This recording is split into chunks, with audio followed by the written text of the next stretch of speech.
No, you're all good. All right. So we'll go through today and we'll talk about country and the importance of country within a traditional sense. It's vital with us to when you do the importance of country and how it actually relates to you and the country that you come from. Now, when we go through and we talk about country, it's not necessarily the country like you would think of country today. It's an all-encompassing kind of thing.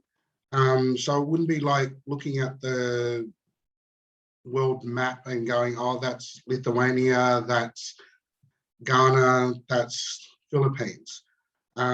It's actually relating down to the geographical areas as well as how it connects via songlines, how your country will determine your identity, your law, your songlines, your culture, your language, everything.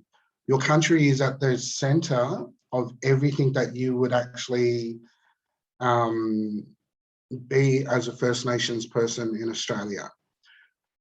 Okay, so if we've got any questions as we're going through, just let me know. Just raise your hand because I can't see you all on here. So you need to just raise your hand on the actual Zoom itself until we get into the question stage.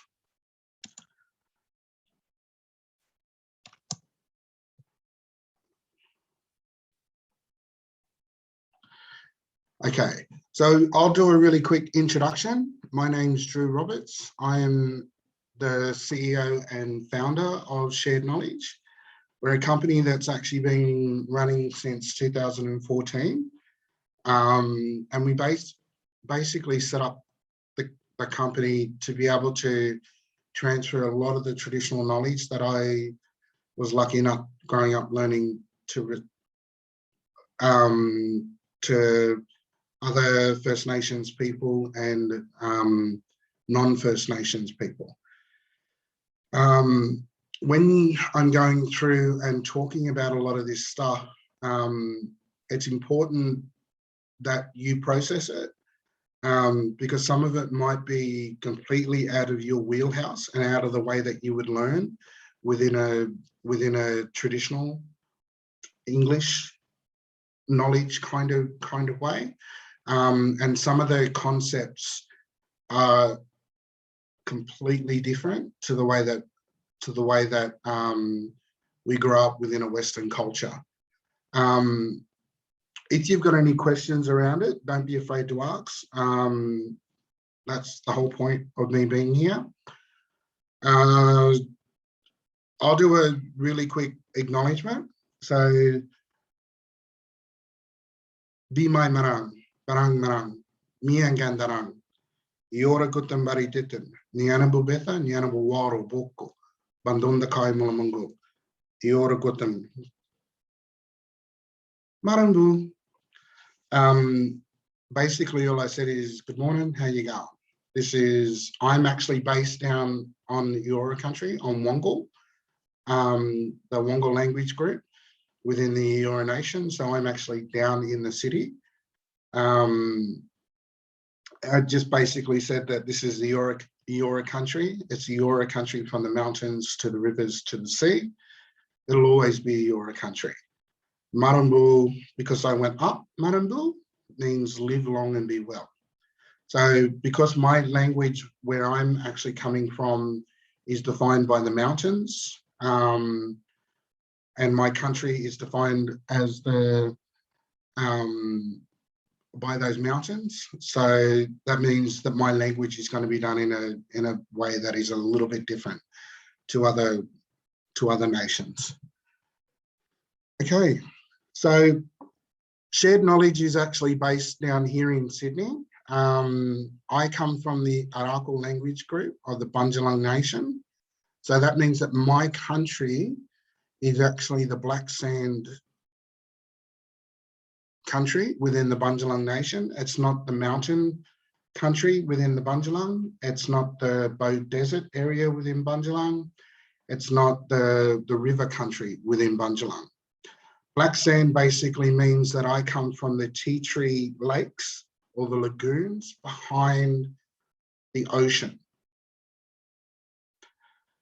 So my country is going to be defined by those wetlands and by the rainforest. So that means that my food, my medicine, my art, my language, my identity is going to be completely different. So as Arakwal, it's going to be completely different to one of the other language groups within the Bundjalung Nation, say the Widjabul, Waibul, or Gidabal. So when you're going in and you're doing that definition around identity and how country is actually going to define that for you, it's very, very important. So if somebody walks in to me and says that, oh, I'm Wiradjuri, for example, that's going to tell me that they come from over the mountains. Wiradjuri is a freshwater nation, but the way they actually say Wiradjuri will actually tell me whereabouts in Wiradjuri. Are they from the Stony Slope country? Are they from the meeting of the rivers? Are they from Red Dirt country? Are they from Big Sky country within Wiradjuri? See, each language group or each nation or each country is actually going to break into different geographical areas. So we'll go in and we'll do a really quick. This is actually something that I found online that was actually really, it kind of resonated with me. This is actually a lady from up in Northern Territory, and she put a quote down talking about country. For Aboriginal peoples, country is much more than a place. Rock, river, tree, hill, animal, human, all were formed from the same substance by the ancestors who continue to live in land, water, and sky. Country is filled with relations, speaking language, and following law, no matter whether the shape of that relation is human, rock, crow, wattle. Country is loved, needed, and cared for. And country loves, needs, and cares for her people in turn. Country is family, culture, identity. Country is self. So does that actually make sense for a lot of people? So your country will actually have that kind of resonance with you, and it'll actually have that connection with you. It's going to give you a lot of that self-identity and that way that you need to be able to make and talk about yourself. So really quickly, when two First Nations people meet, does anyone know the three little words that they'll actually say to each other?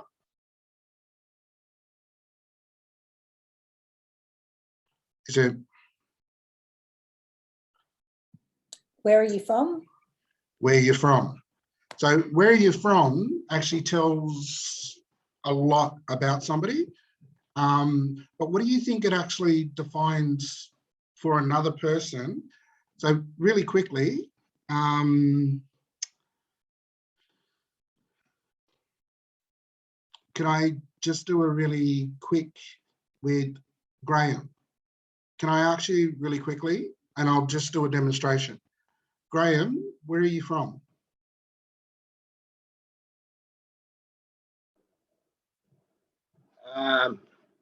Well, my country is Wiradjuri country and Bundjalung country, and my people are the Warramunga people. Okay, so you see the way that he actually answered. So he's talking about the nation, but then also the country. So the way that he said Wiradjuri automatically told me that he comes from the Western. side, because I grew up learning to speak the different and identify the different languages. So different nations and different countries will have different accents whenever you go in and you do it. So think about the American accent, for example. You've got a New York accent, you've got a Texas accent, you've got a Southern accent. Or think about even here in Australia, the way that Victorians speak versus the way South Australians speak versus the way Queensland speak. There's certain areas that'll actually, when people talk, it'll actually give away their identity and the country that they actually come from. You mightn't grow up on country, but your family you're still going to grow up with that kind of way of talking. So when I go in and I identify myself, so the water is going to identify me of my country. So that means that I'm going to be a saltwater person, because Bundjalung actually sits on the Queensland-New South Wales border on the ocean. The landscape and all of that kind of stuff is also going to define me. So my rock where I come from is granite. It's not sandstone. So that's even then going to define the way that I do art. It's going to define the way that I talk, the landscape, all of that kind of stuff. And then it's going to come back down to the specific flora and fauna that live in those areas. So that means that I'm going to be able to learn more readily the flora and fauna where I come from, because I'm walking country with my family, doing art, getting food, all of that kind of stuff. So it's going to make a lot more sense. If I was to go over into Graham's country, because it's a completely different environment and landscape, it's a completely different country. So I'm not going to be able to do my hunting or do my gathering and collecting food in the same way, because Graham's country doesn't have the same amount of resources as what mine does. He has completely different resources. They'll actually eat kangaroo over there, where I come from, we don't eat kangaroo. It's kind of yucky for us, but that's just me. Okay. So country is the heart of an Indigenous person. For First Nations, country encompasses an interdependent relationship between the individual and their ancestral lands and seas. This is a reciprocal relationship between the land and the people, and is sustained by the environment and the cultural knowledge. So when I'm actually talking about this, probably the key thing that it's gonna make more sense to you is, so those of you that watched the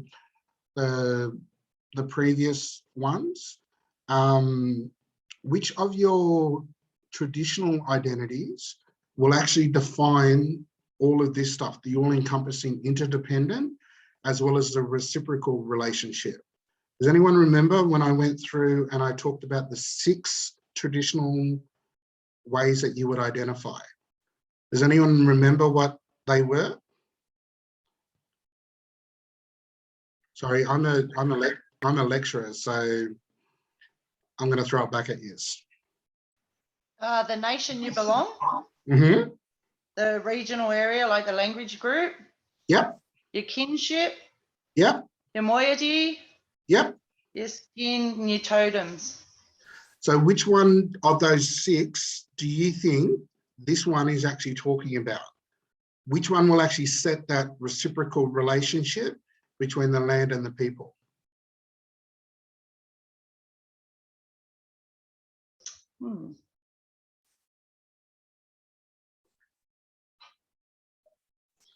No right or wrong. Anyone else?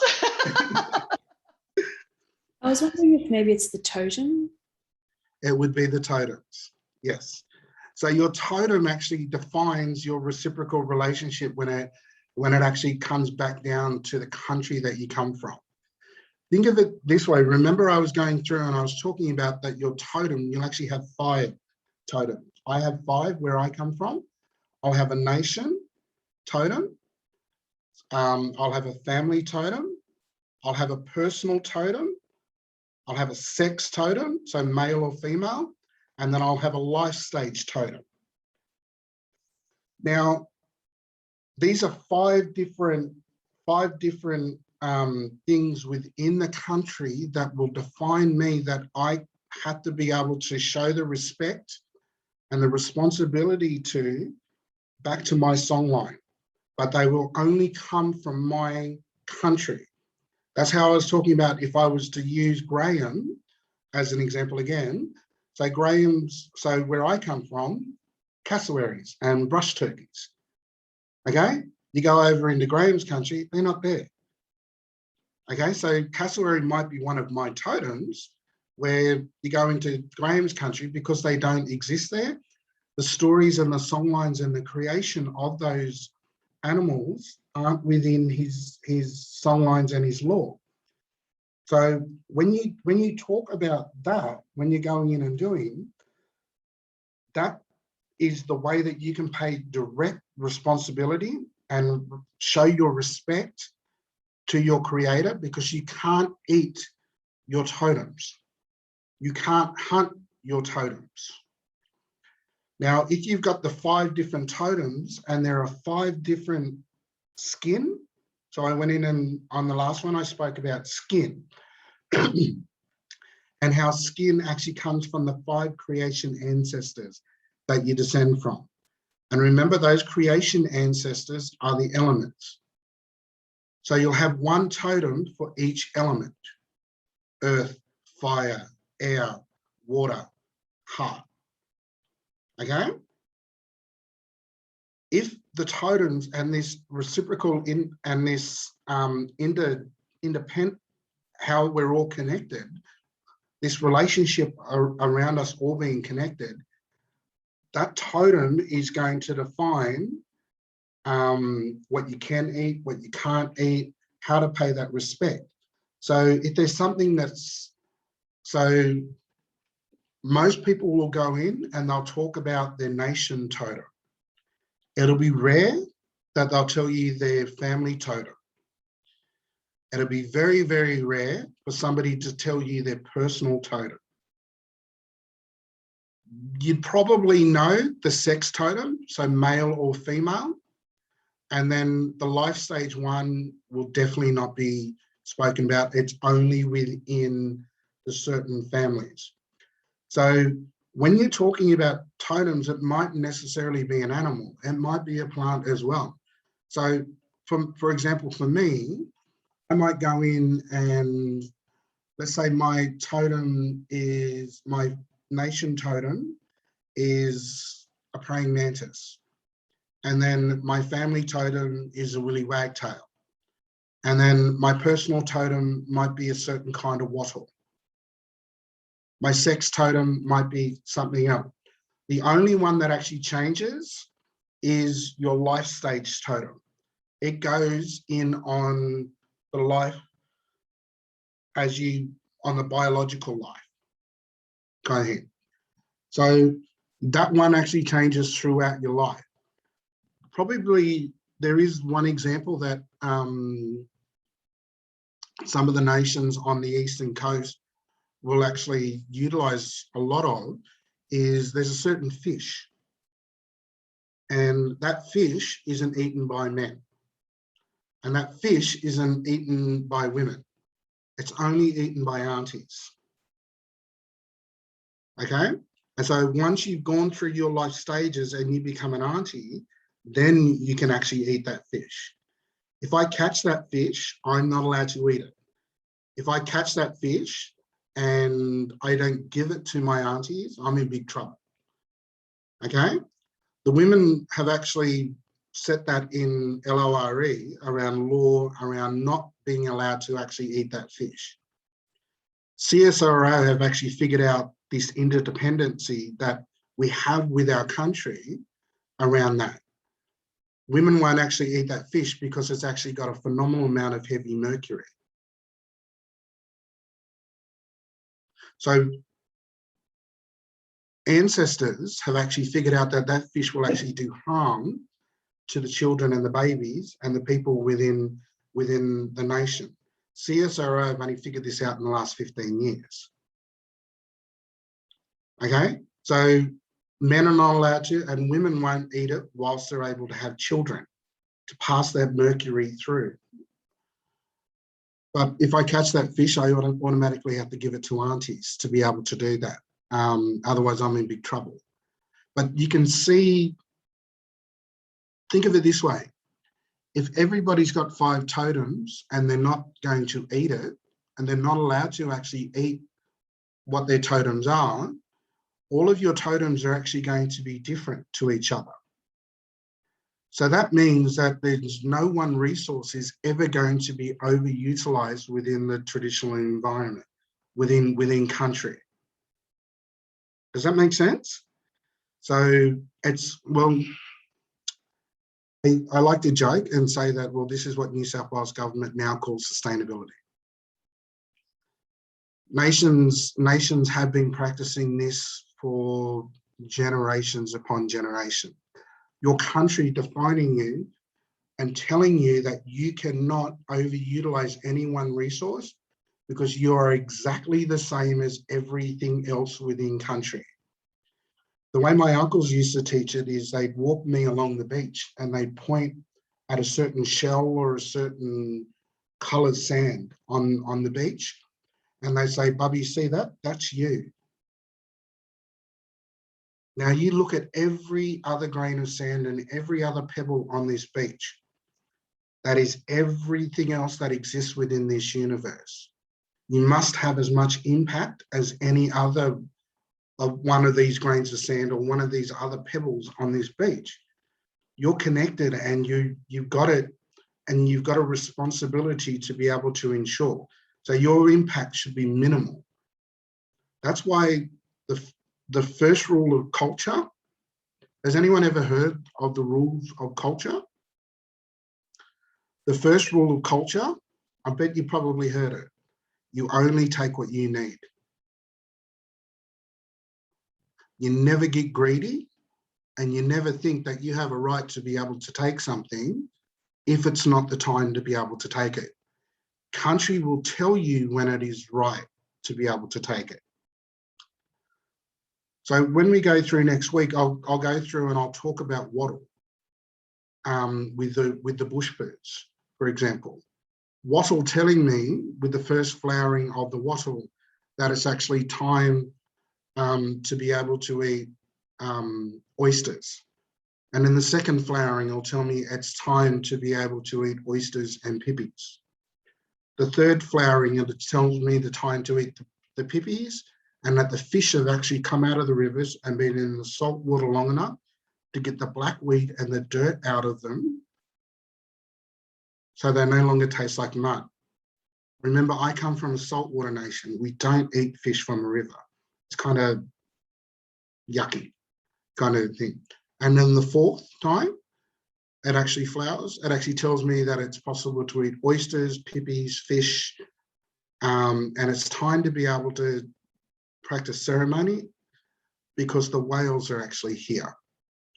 Now think about it in a timeline way around the seasons and all that kind of stuff. When that wattle flowers in my country versus flowering on the south coast, they're different time frames and they're different countries. So my country will tell me you can do this, where somebody else's country will tell them they have to do something else. Does that make sense?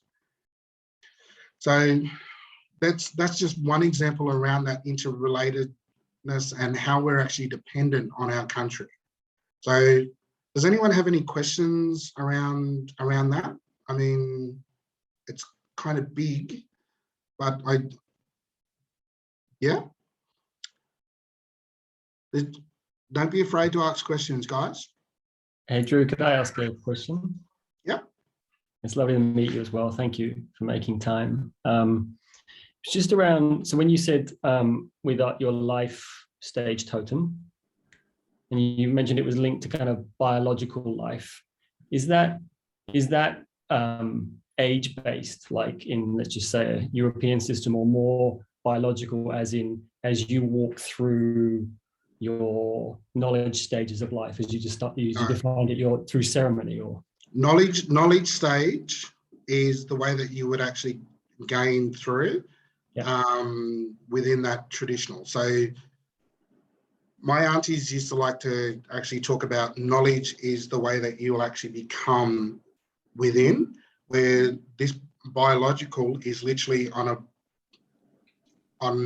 are you a child? Are you a young adult?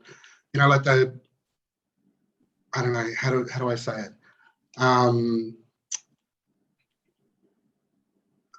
Pre-reproduction, reproduction, post-reproduction kind of thing around that. Where the other way is knowledge is how you actually are viewed within community.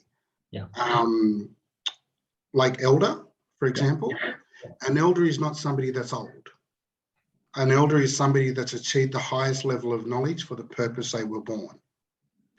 My aunties used to do it in a nice way.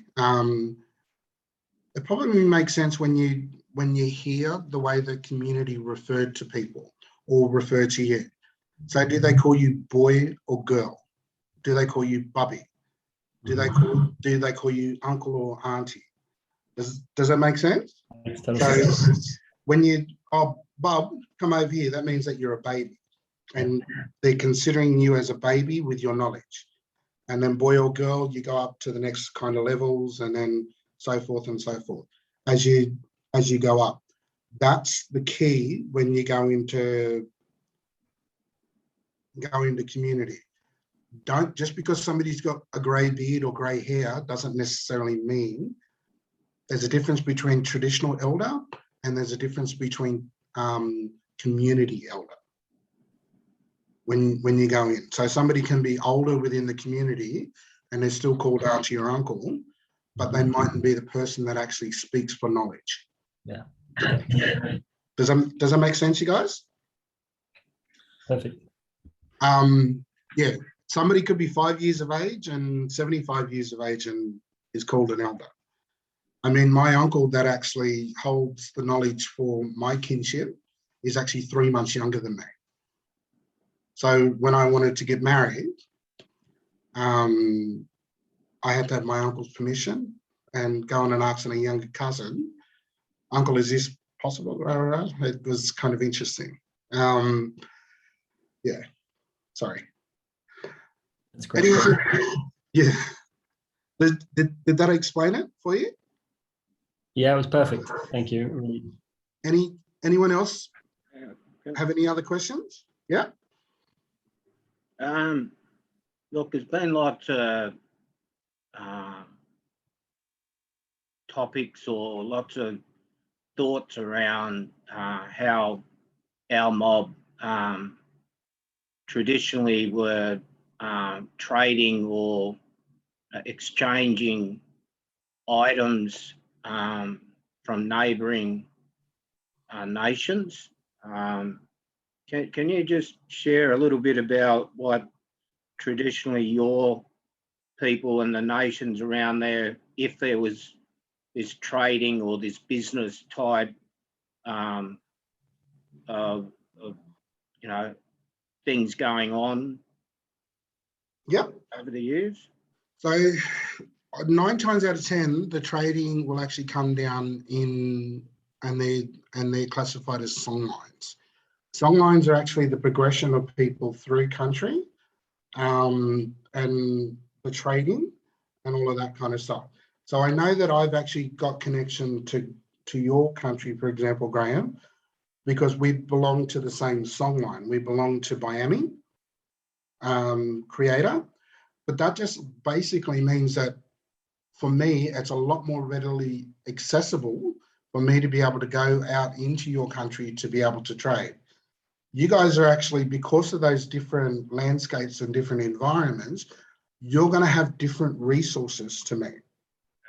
So think of where I come from. So I come from the lagoon country behind the beaches. The majority of wood where I actually come from is a softwood. So I think of like the tea tree and the banksia and all of that kind of stuff. They actually burn to ash. They don't burn to coals. So if I wanted to make weapons, I'd need to trade it with a different country. I'd need to trade something with a different country for me to be able to get like the mallee wood from where you come from, that really hard acacia wood. We still do it to this day. I grew up, when the wattle was actually flowering, that'll actually tell us that the mullet were running, and that the mullet had come out of the rivers and been in the ocean long enough to get the blackweed and the dirt out of them so they don't taste like mud. We'd go and catch them, we'd put them into the eskies, and then out to your country or out to Brewarrina, we would go. And then we would trade those fish with the uncle out there to be able to make the bundis and the boomerangs and all of that kind of stuff, because the wood from out in your country grows a lot slower and it's a lot denser and it's a lot harder. So you might be trading, like in a contemporary sense, we trade the fish for the wood out there. I know where you come from, you've got a really certain color to your ochre as well. So the different colors of ochre come from different countries. Where I come from, it's about 5 meters into the riverbank, and I had to dig it out, and it comes in a clay form. Where other nations, it'll come in a powder form, or it might come in a rock form. But mine is only ever that white color.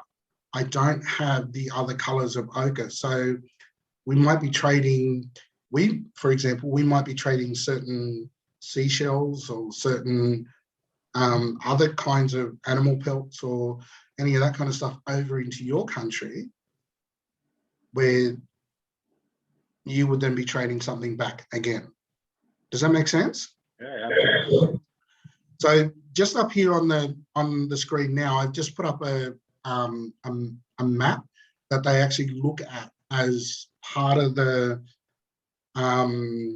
trading routes around Australia. If you can notice really quickly, there's a break in between the Queensland New South Wales border and down to around Sydney area on the eastern seaboard. So just around here.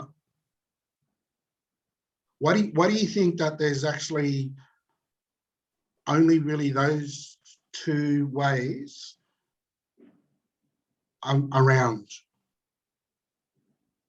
Think of it in a like a Google Earth kind of way.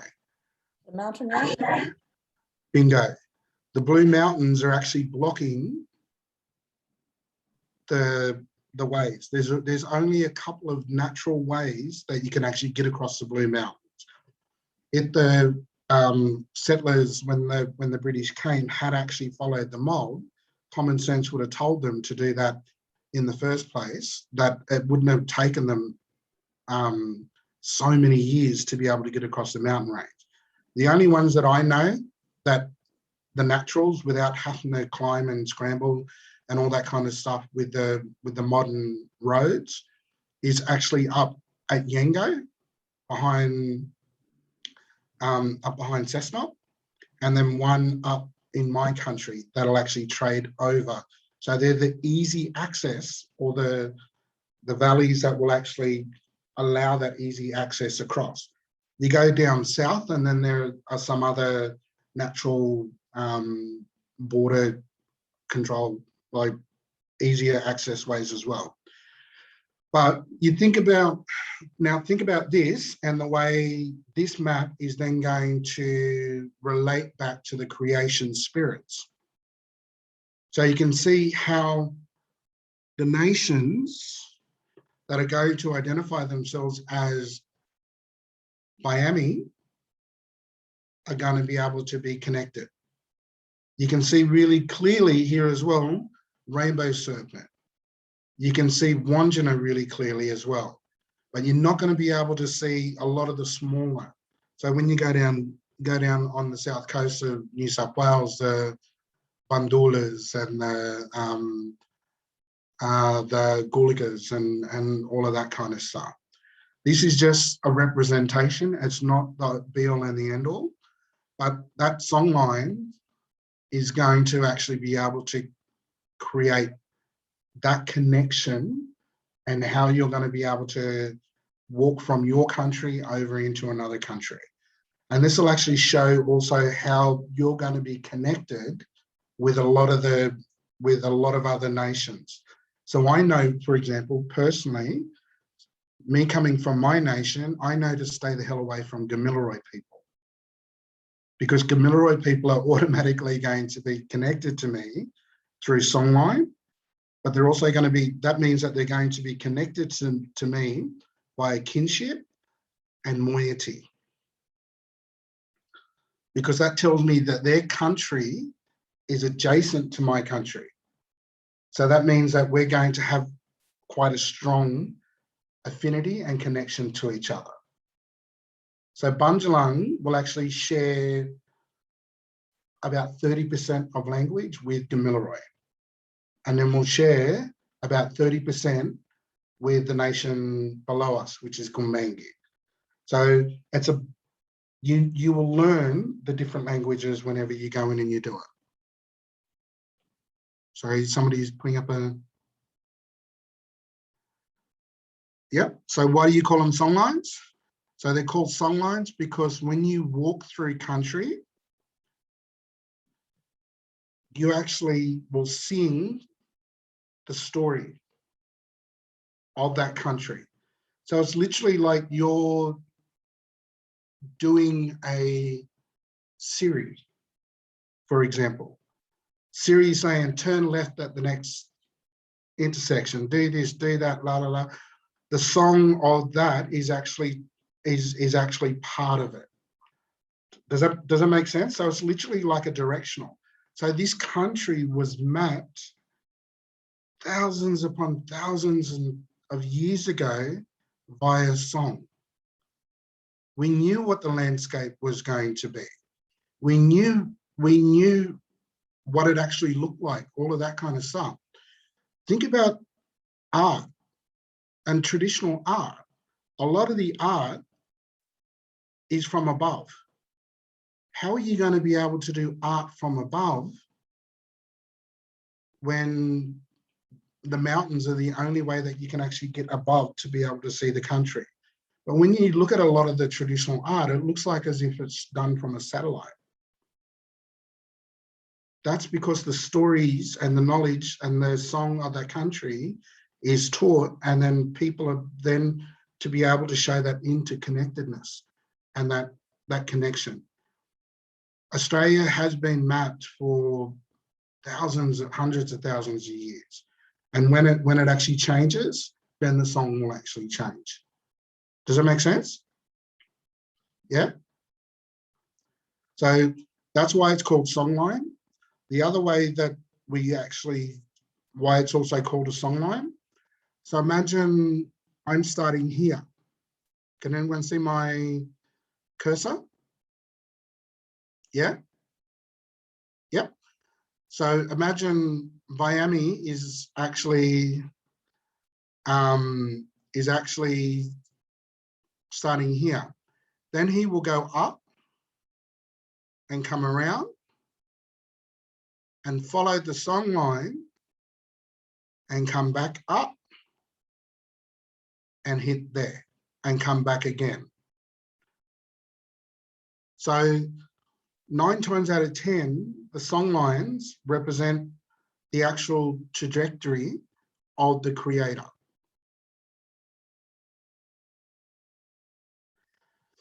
So I know this, so think about it this way. Let's say he started here and then he moved up. This nation would have verse 1 and 2. The next nation up would have verse 3 and 4. Oh, sorry, I'll go back. 5 and 6, 7 and 8, 9 and 10, 11 and 12. So you can only ever sing the song for your country. So you would only ever know the song, you would know the verse, and then you would know the verse that relates to your country, and then you would know the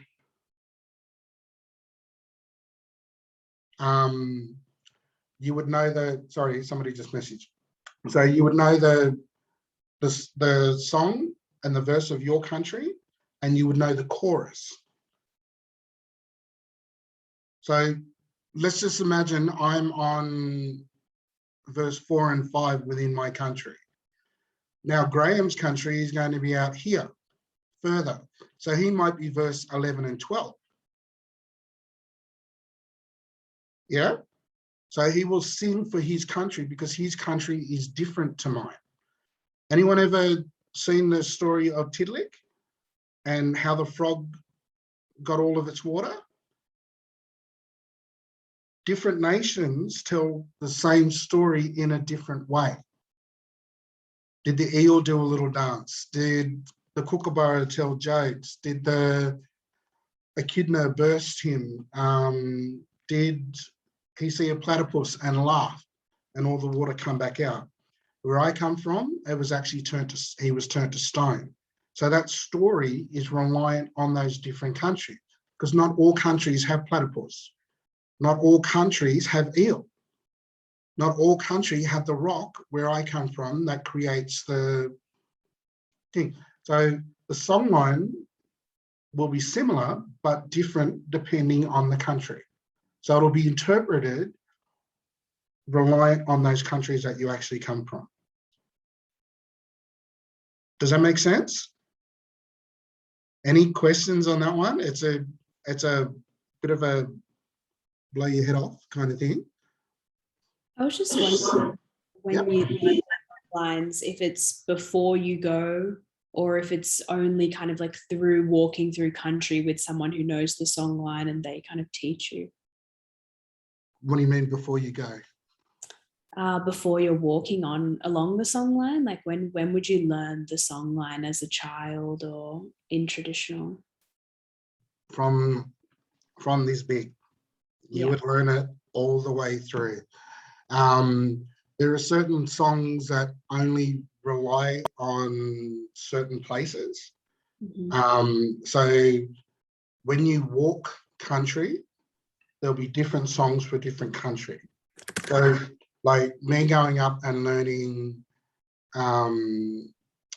the song of the lagoons, for example, and then learning that song and that dance in that way had to be reliant on that black sand. Then when I would go into the sand dunes, like there's some large sand dunes up home behind the beaches, then there'd be a different song to tell the stories of that country. And it's literally teaching me what I can, what I can't do, where I can and can't go. And it teaches you to have that connection back to country. So has anyone ever gone into a certain area and it resonates with them? And you can feel it and you know that that you have a connection with that country. First Nations people as well as non-First Nation people have that kind of connection. That's the whole idea around certain kinds of meditation and certain kinds of doing, like seems to be a big thing that's happening now at the moment within Australia of what's called forest bathing, where you're actually sitting in amongst trees. Some people will have that resonance with that forest, whereas other people will have that resonance with a certain kind of water or a certain kind of landscape within country. When my aunt, I remember going down the south coast once, and it's a completely different songline to me and a completely different country. but I'll show you how it's viewed within a traditional kind of way.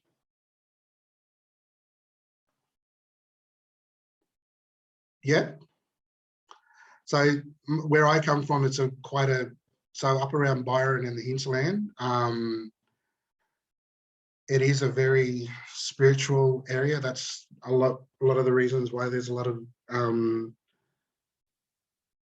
alternative would be a nice way of saying it now, up around my area, living up there, and why a lot of the Olivia Newton-John and all of the rich people are buying up property up there now, because they can feel it when they go there. When I went down to the South Coast, I hadn't been home for a couple of years. I hadn't been up to my country because I was working all over Australia. And Auntie invited me to go down and sit down at her place, and Bub, come down and sit down and just have a weekend away.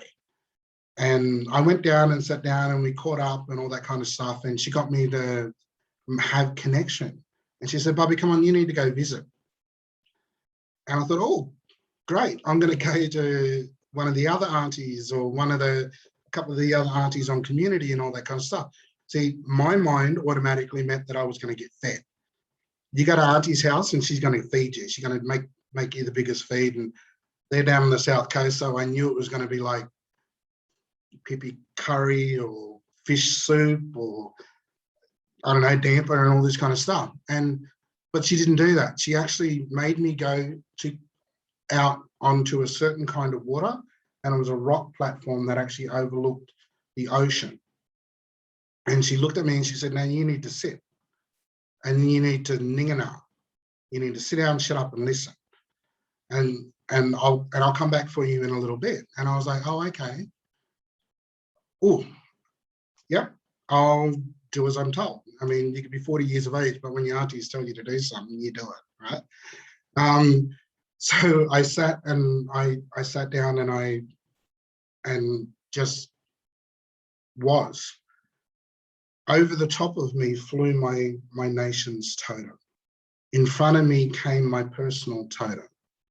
Then I saw my moiety in front of me. And I'm like, oh, wow, okay. This is actually resonating very, very strongly with me. And then within 15 meters in front of me, because I'm sitting on the rock overlooking the ocean, up in front of me comes the humpback whale. And I'm just sitting there, and I was emotional when I saw my nation's totem and my moiety anyway. When I saw the whale come up in front of me, the tears started flowing. Whales for me are actually the reincarnate for grandmothers within my nation and my songline. So she came back and sat down with me and all of that kind of stuff.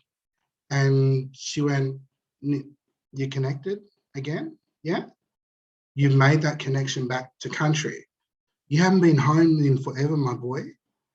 Grandmother has come up and seen you. She's going back up north to your country, and she's going to let your country know that you're okay. You need to place foot on country and go home as much as you can.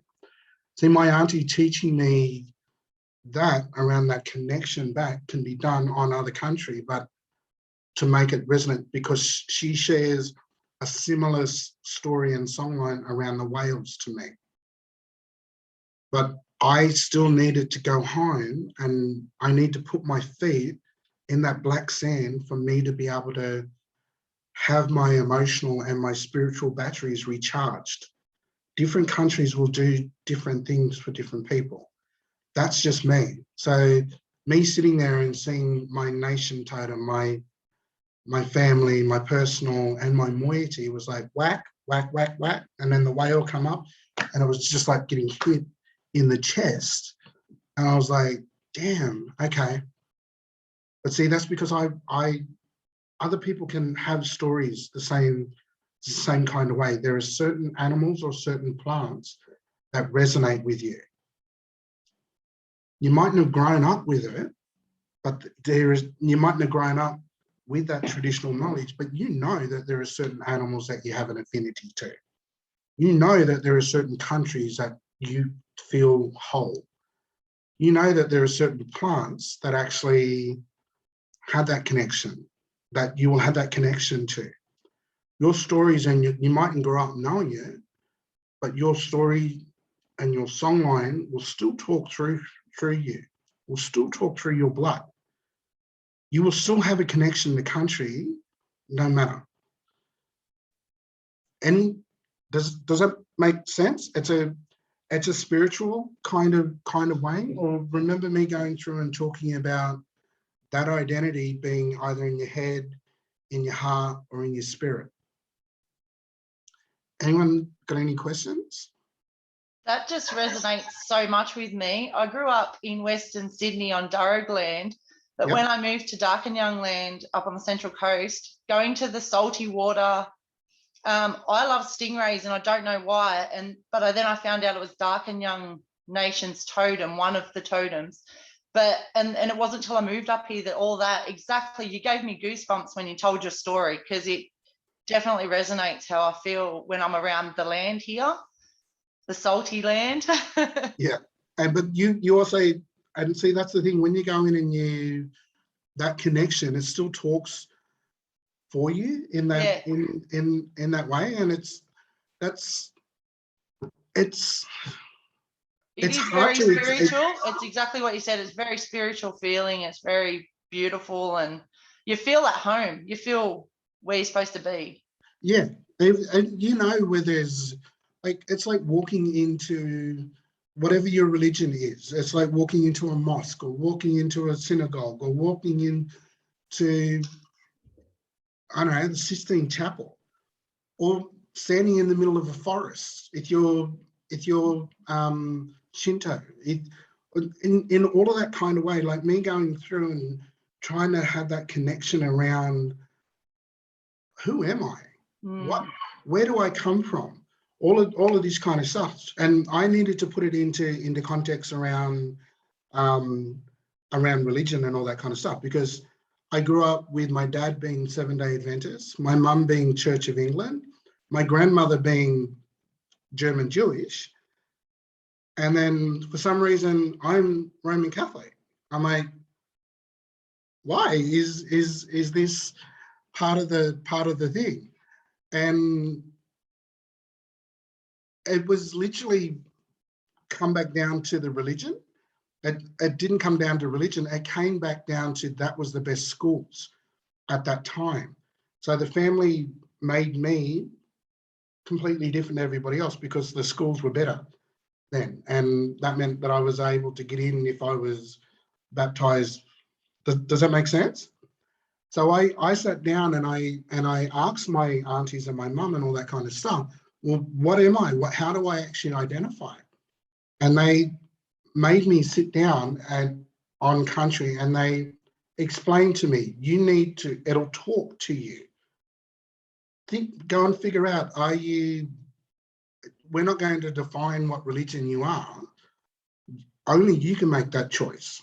And choice is choice within traditional culture. So if I have more of an affinity with Wiradjuri country, then, okay, I'm going to go and move over to Wiradjuri country and get married into Wiradjuri country in that kind of way. It was literally my family saying, you need to make that decision and the country will talk to you. So I went and I tried to learn about all of these different religions and all that kind of stuff. But I found that common thread for all of them is the country that they all come from. They'll all articulate and identify down to the specific areas that they actually come from. There's differences between Jewish and Muslim and Christian people, but they still share one commonality. They share the same God. They just articulate his name in a different way. And they articulate different lessons for him, depending on how they actually go in and do it. That's the same as within a traditional sense. So I will articulate Biami differently to the way that Graham's nation will articulate Biami. I come from rainforest, so that means that 95% of my medicine is going to come from plant, where there's not as many of that diverse species within Graham's country. So then a lot of it might be a 50-50 split between animal and plant around medicine. So a good example of that is like arthritis. The way that my aunties deal with arthritis from up home versus the aunties from out west. So how the aunties from out west will use emu oil to rub in, and it will actually help with the arthritis. Where I come from, it's actually a nettle, a stinging nettle that grows, and they'll dig it up and they make a tea out of it. And you drink the tea and it'll take the pain and the swelling away. But that's because that nettle doesn't grow out in Graham's country, and we don't have emus up home. So you're gonna do it in that really simple common sense. Culture is always going to come back to common sense. Simple as. I mean, country will give you the resources that you're going to use. Yes, you'll trade, but I mean, it's not, a lot of stuff isn't going to be able to go across country. Emu oil today goes across country, but my aunties use the emu oil more for their face now, because apparently it makes you look very, very young. Sorry, I'll leave it alone. They actually will use a bark from one tree and the root from another and steep it into the emu oil. And then when they put it on, it's like it takes like 5-10 years straight off you kind of thing. It doesn't last forever, but it makes you look young for about 2 hours kind of thing. Freezes your face. But see, that's that kind of thing that we now use our resources where we come from with resources from another country. Does that make sense? So songlines can actually go in and be done it in a lovely way. Yeah, definitely Indigenous Botox. Yeah. So anyone else got any questions on that one? You're all okay with it?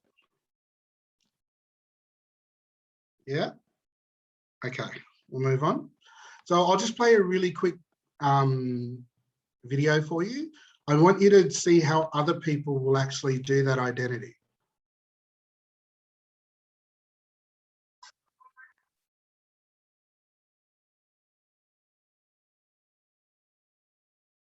Sorry.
Hi, Drew. I don't think it's playing. Is it playing for you?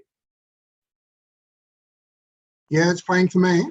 Yeah, it's not playing for us. It's just it's still on that screen. You might have Oh, to. okay. Yeah. Sorry, I thought it was actually playing for you all. Good. I'll put the link in, but I just wanted to show you the differences and the way that the different nations and different people will actually identify themselves. Let me just minimize out of this and we'll go to the next one. Okay. So law, LAW and LORE is going to be different depending on different nations. And it's going to be dependent and reliant on those different countries as well. Law, LAW, is everyday law.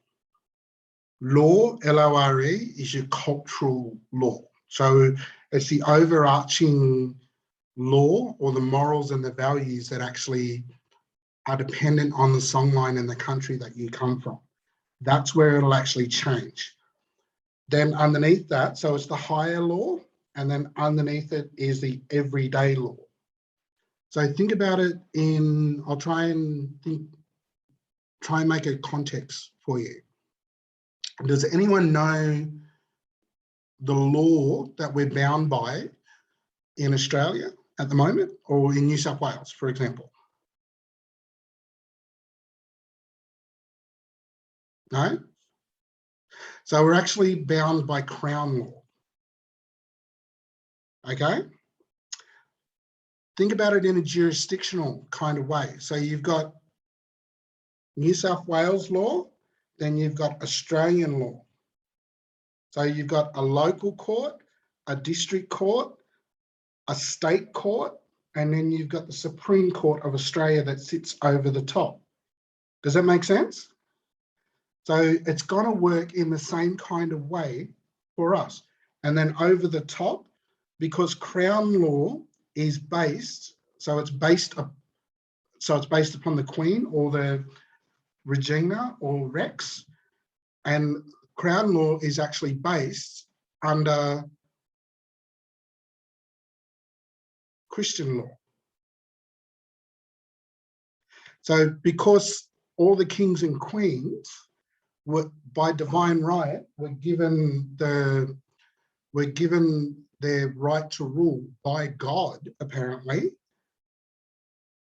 what are the laws or the values that sit over the top that then create and filter down? The 10 Commandments. The 10 Commandments will dictate, they're the higher ones over the top. So thou shalt not steal, thou shalt not kill, thou shalt not make kissy face with your brother's missus, all of that kind of stuff. When it'll actually filter down into an everyday kind of structure. The same kind of thing actually applies when we talk about law, LAW, and law, LORE. So law, LORE, are the morals and the values telling you what's right or wrong within your community and within your country. And then the law, LAW, will actually set into place the punishments or the values and all of that kind of stuff around that. Does that make sense? So probably a really good example for that is depending on, do you come from a matriarchal law or do you come from a patriarchal law? So do you follow your identity and all of that through women, or do you follow through men? So because I come from matriarchal, that means that I must walk 3 steps behind my mother-in-law at all times, because I come from matriarchal. Now, if I go into Central Australia, mother-in-law might have to walk 3 steps behind son-in-law. That's the LAW law put into practice under LORE. Does that make sense? Yeah, I can see a couple of eyebrows kind of coming together there a little bit. Anyone not quite sure of it?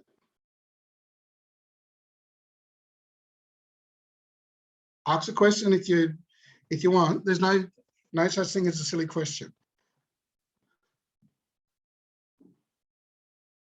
I was going to ask, does the LORE change over time? Yes, because country changes. Yeah. So think about it in that. So LORE is a lot like the law from up home will determine what your what your moiety is, because they're the two representatives that exist within my country. So if I go over into another country, they're going to be completely different because they don't have the same animals or the same representations of moiety. Country changes, all of this kind of stuff. It's a constant evolving thing. This is the thing. Our culture isn't stagnant. It's something that is adaptive. It has to be adaptive, because if we don't adapt to our country, then things are going to, we're going to be practicing ceremonies on something that existed 10,000 years ago. Law and songlines and creation. Remember when I was going through and I was doing that other stuff? Creation is a constant thing. People will be born today and die today. So creation is a constant thing. When we practice ceremony, or we like what the English call corroboree. Corroboree isn't the name for the ceremony. Corroboree is the name for the dance, and it's a dance that is done by boys. Corroboree translates as a shake a leg dance. You know, that dance where the boys are doing their legs back and forward. So when the English were pointing, like, it's just a really simple kind of thing. When the English, oh, what's that? What's that? What's that? And they're going corroboree. And then they're thinking that they mean the ceremony. No, they're talking about the dance that the boys are doing. So in my language, it's called Bundjalung, where they're all coming, where everybody comes together. So that's to pay respect to creation, and creation is a constant thing. People will die and be born today. So law, for example, some of the law will sit, but the majority of it will change. So probably an example of that is the law around knowledge and paying respect to that knowledge. So has anyone ever seen a ceremony or seen an acknowledgement or respect, or people respecting the knowledge that you were actually born to achieve, or respecting other First Nations people doing that? What law does that actually, has anyone ever seen that demonstrated, that you are born to gain knowledge and that I will pay respect to you and that knowledge? Has anyone ever seen that? I bet you have. Aboriginal and Torres Strait Islanders, please be advised. Images and sounds of people deceased may be used. Yeah? So the law around that is, I must pay respect that you are learning your knowledge. So you will gain your knowledge from birth. You'll go through this life gaining your knowledge. You'll pass it on. And then when you pass away, you take that knowledge back to dream time, back to creation, and instill it into creation, and we'll respect that you're putting that knowledge in. So we won't speak your name. We won't use your sound, your image, or any of your possessions after you passed away for a cycle, because if we do those, we're mourning you and we're calling you back from dream time too quick. And you're born again to learn the knowledge that you just learned. We have to pay respect to that time frame, and that time frame under law will change depending on the nation and the country that you're actually talking about. But a good example of that is why my name is Drew. I'm named after Uncle, but Uncle passed away, so my name got changed. They got shortened. They kind of like me a little bit better within the family because I've got 3 other cousins as well that are also called Andrew. But then, so if you were to walk in and their name isn't Drew, their names are actually Mario, Luigi, and Fabio. So there's Mario, Luigi, Fabio, and Drew, all named after Uncle Andrew. Okay. If you go into my communities and say, oh, I want to talk to Andrew Roberts, they're going to go, what? He died 20 years ago. What are you talking about? You need to go, the names will stick. On my driver's license, it'll say Andrew, but if you walk in and like, I only get called Andrew if I'm in trouble, kind of thing. Community will identify me as Drew, because that's how it's actually done. There's no Italian blood anywhere near us. So Mario and Luigi actually come from Nintendo Game Boy. You remember Mario Brother, the supercar? Kind of. That's how they got their name. Fabio is because he's got the long blonde hair, like that old model in the 90s, kind of. See, it might be done in a funny way. It might be done. See, I lucked out. I got Drew. I didn't get Fabio or anything like that. So you might go into my community and say, oh, I want to talk to Andrew. And they're going, oh, you mean Fabio? Yeah, he's over there. Kind of. And that's around my family paying respect to uncle that passed away. The time frame is up for it, but the nicknames still kind of stick. I went to a family wedding, and my family still practice this law to this day. And I went to a family wedding and my mum kind of pushed and she went, oh yeah, go and say hello to Uncle Stephen. And I took 3 steps and I went, who the hell is Uncle Stephen? I don't have an Uncle Stephen. And I walked back because my mum's quite short. She barely comes up to my shoulders. And so she looked at me and went, oh, and I walked back to her and I said, who's Uncle Stephen? Oh, Uncle Corey. Go and say hello to Uncle Corey. Uncle Corey's name had been changed from Stephen to Corey in the 60s. Me growing up, all I knew him as is Corey. I didn't know that his name was Stephen. So then I actually had to sit there and go, well, what's this uncle's name? Hang on. So Uncle Claudie's real name. Oh, is this? And then this one is this one. And then this one is this one. I'm like, oh, that's why we've got as our middle names, those names, to pay respect to those people. Didn't actually have any knowledge of that kind of stuff growing up. So is that a good example for you to be able to have an understanding around that responsibility and reciprocity kind of stuff? It's an all-encompassing thing. It will be for specific ceremonies, but it is also an everyday occurrence. And it's still done to this day. Mob mightn't realize that they're actually doing it, but we are still doing it. We are still the oldest continuing practicing culture. This is the reason why. Any questions on that stuff? You're all okay? Yeah? Okay. Here's going to be a lovely, tricky one for you. Language. Okay? So language is defined, I did touch on it a little bit last week. Language is defined by your, hang on, I'm gonna wear a, hang on, there's some,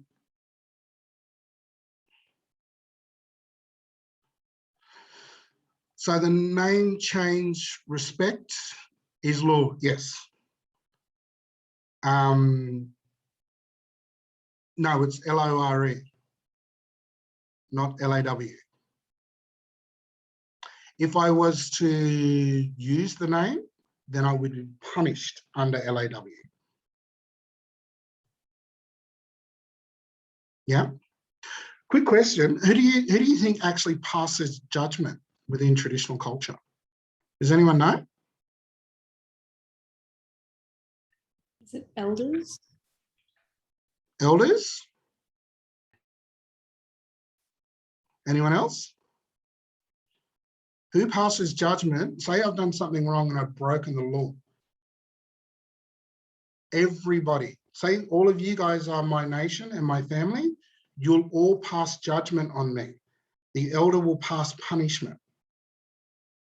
And then the community will then enforce that punishment. So this is why you don't hear a lot of within that traditional kind of sense, because imagine me trying to get away with do anything and every one of you are watching me. And every one of you is actually ensuring that the punishment is actually enforced and things are actually done in the right way and all that kind of stuff. All right. Language. Language will be defined by your country.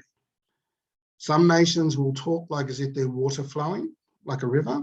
Some nations will talk like as if you're traversing a mountain range, and other nations will talk like as if you're walking across a plain or a flat desert. Has anyone ever noticed the tonal differences within First Nations languages? So a good example, so I did it a little bit last week. So the difference between my father's language, because he comes from a basin or one valley country. So when they actually talk, because the border doesn't go up to the top of the mountain ranges on the valley, it starts about halfway up. And then it'll come down into that. So when they actually talk, it's quite low. Imai marang, marang, miangandanang. Nyanabo beta, nyanabo waro, boko, bandundakai, mulamongo. So doing that in that kind of way, and then versus my mother's nation. My mother's nation actually has the mountain ranges running through it. So when they actually talk, it's a yigiwala, it'll go up and down. So it sounds quite tonal and pushing in that kind of way. Versus a nation that in the Western New South Wales, that is a flat plain country. They actually talk quite flat and, funnily enough, quite fast as well. The landscape will also determine the amount of words within it. So the countries will determine the amount of words. So, for example, for me, when I say be well and live long, my brothers and sisters, I'm not going to say be well and live long, my brothers and sisters. It's not going to be spoken like that, because I come from a country that doesn't enable that kind of thing. I'm on the ocean, remember? So it's going to be one word. We're a lot shorter in the way that we speak than when you go over the mountain ranges to Wiradjuri.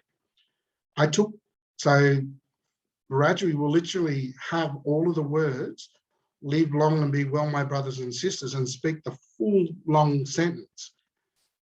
Where when I talk, I'll actually have one word that'll have the overarching meaning for it. So it'd be like saying, Marimbu.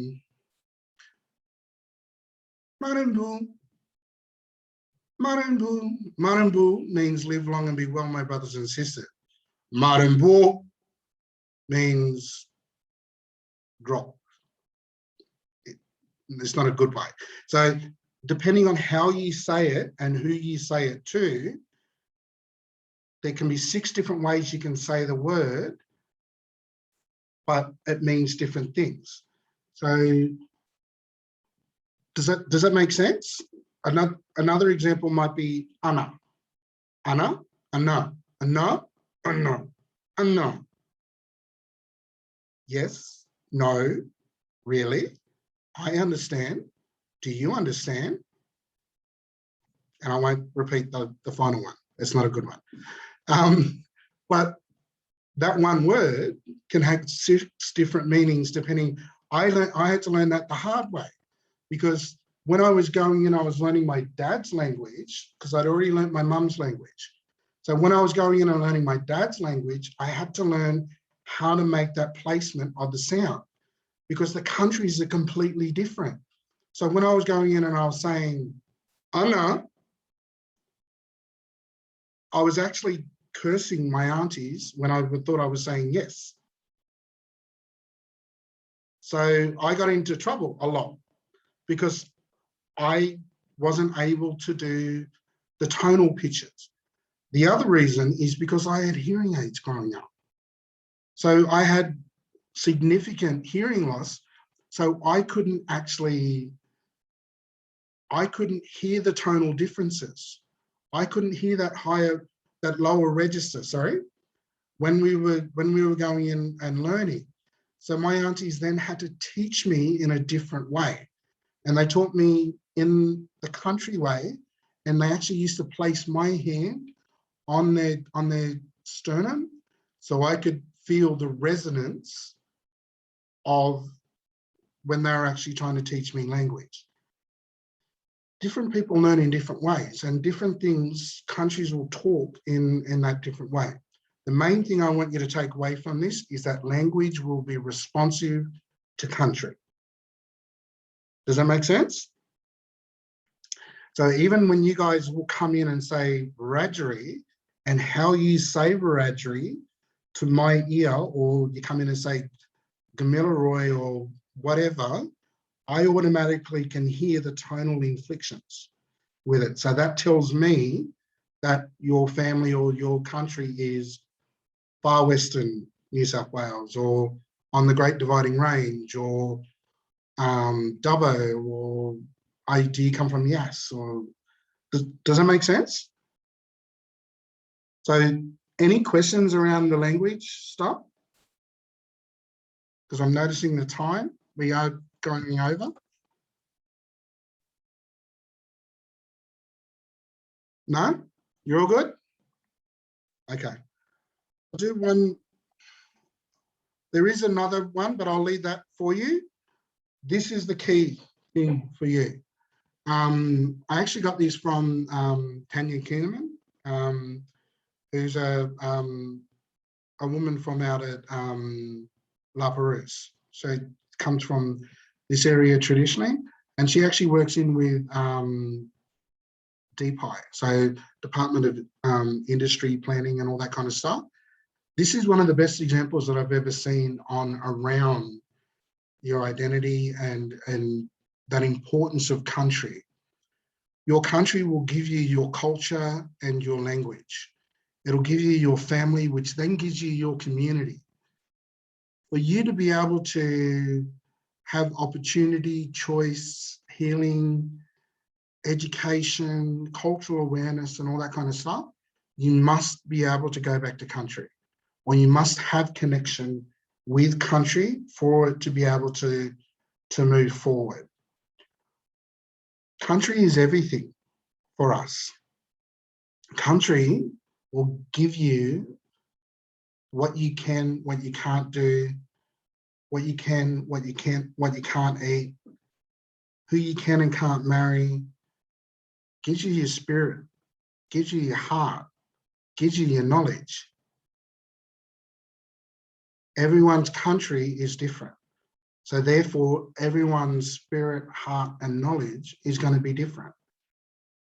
Because there are so many different countries in New South Wales and within Australia, you have to be able to pay respect to all of those different countries. And you have to be able to pay respect to all the individuals that come from those different countries. Everyone's born to affect the world in a different way. And this is the easiest way that I've learned to be able to pay respect to that diversity of culture, to that diversity of communities, and diversity of people. I grew up very, very lucky with a lot of this stuff, and I am able to make it make sense. The knowledge of country still flows within veins. Okay? Just learn to ask the questions to be able to move forward with it.